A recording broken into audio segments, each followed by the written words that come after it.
मेरे एजे स्टूडेंट, आप सभी का पुनः स्वागत है हमारे आज के इस नए मोस्ट वीवीआई और सिलेक्टेड क्वेश्चन में। अगर आप यहां पर SSC JE, RRB JE, JSSC JE, BTSC JE और डीएलआरएस की तैयारी कर रहे हैं तो आपके लिए वीडियो बहुत ही महत्वपूर्ण होने वाली है। ठीक है, और आज की तारीख हो गई 9/8/2023।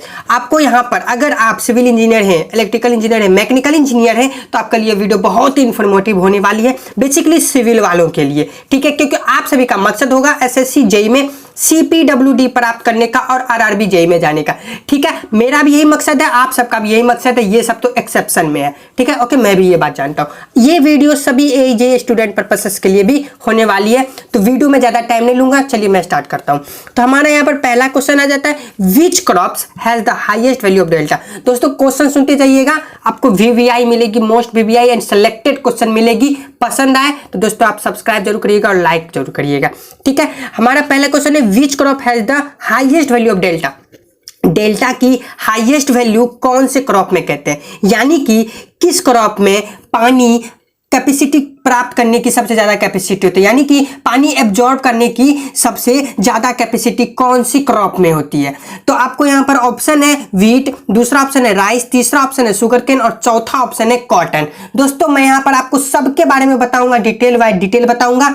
आपको मैं यहाँ पर वीट के बारे में बताऊंगा, वीट की आप खुद बताइएगा कि कितनी होती है। ठीक है, अगर मैं वीट की बात करूं तो वीट की होती है 40 सेंटीमीटर। ओके, और अगर मैं राइस की बात करूं तो यहां पर आपकी राइस की हो जाती है 90 सेंटीमीटर टू 120 सेंटीमीटर। ठीक है, शुगर केन की बात करूं तो 120 सेंटीमीटर हो जाती है। ओके, और कॉटन की बात करूं तो यहां पर 50 सेंटीमीटर हो जाती है। आप नोट करते जाइए और मैं आपको बता रहा हूं। अगर आप फ्रूट की बात करें तो कितनी होगी, वेजिटेबल की बात करें तो वेजिटेबल की डेल्टा कितनी होगी। ठीक है, ये सब भी आप नोट करते जाइए। टोबैको की बात करें तो टोबैको की कितनी होगी, ये सभी दोस्त गाइज मतलब क्वेश्चन पूछे गए एसएससी में। ठीक है, और मैं आपको एक्स्ट्रा नॉलेजेबल के लिए बता रहा हूँ। फ्रूट की अगर बात करें तो फ्रूट की हो जाती है आपको 60 सेंटीमीटर डेल्टा। ठीक है, वेजिटेबल की बात करें तो 45 सेंटीमीटर डेल्टा हो जाएगी, और अगर टोबैको की बात करें तो 75 सेंटीमीटर। अब आप इसमें से खुद चूज करके बताइए कि हमारा हाईएस्ट वैल्यू ऑफ डेल्टा कौन सा है। तो जी हाँ, आपके अकॉर्डिंग शुगर कैन होनी चाहिए, तो ऑप्शन नंबर सी सही है, क्योंकि शुगर कैन का फिक्स है 120 सेंटीमीटर और राइस का 90 से 120, यानी कि इससे ज्यादा और इससे कम भी हो सकती है, लेकिन शुगर कैन में ज्यादा पानी एब्जॉर्ब करने की कैपेसिटी होती है। ये बात आप याद रखिएगा गन्ने की खेत में।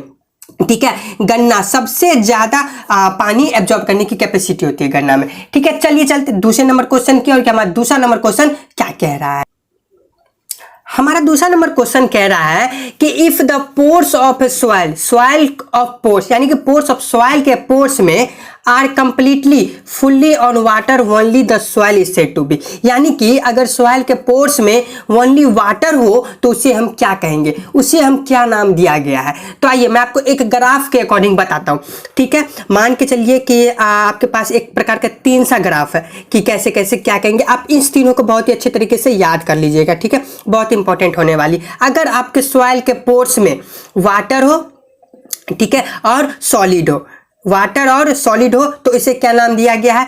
अगर आपके सॉइल के पोर्स में एयर हो और सॉलिड हो तो इसे क्या कहेंगे, और अगर आपके सॉइल के पोर्स में एयर हो, वाटर हो और अगर सॉलिड हो तो इसे क्या नाम कहेंगे। यहां पे इसके अकॉर्डिंग क्या कह रहा है, पोर्स सॉइल में आर कंप्लीटली वाटर कह रहा है, तो यहाँ पे कौन सा हो जाएगा, ये हो जाएगा हमारा। तो इसे हम क्या नाम दिया गया है, आइए जानते एक एक करके इस तीनों के बारे में। ठीक है, बहुत इंपॉर्टेंट होने वाली है। आप जानते होंगे तो आपको प्रैक्टिस हो जाएगी, और नहीं तो आप यहाँ पे सीख जाएंगे बेहद ही अच्छे तरीके से।